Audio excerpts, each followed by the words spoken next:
الناس تتساءل كيفاش جزائريه حتى راحت المغرب.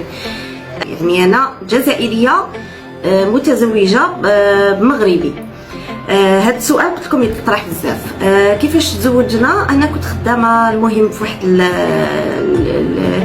قلعه تركيه. مع تعرفوا حنا في الجزائر العثمانيين يعني كانوا في الجزائر بزاف وخلاو الاثار وخلاو.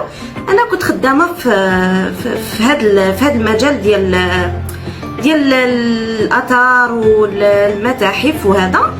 والزوج تاعي كان يدير الاركيولوجي، يعني قرا علم الاثار الاركيولوجي، وكانوا جاو عندنا وكنا يعني نخدموا معاهم. وكتب المكتوب سبحان الله العلي العظيم، يعني الانسان ما يقدرش يعرف مكتوبه وين. انا هذاك الوقت ما كنتش نخمم لا في زواج لا كنت مازالني يعني صغيره في مقتبل العمر، يعني مازالني صغيره، بصح كي يجي المكتوب طبطب ما عرفتش نقولوا له لا. المهم تزوجت انا وراجلي وجينا للمغرب.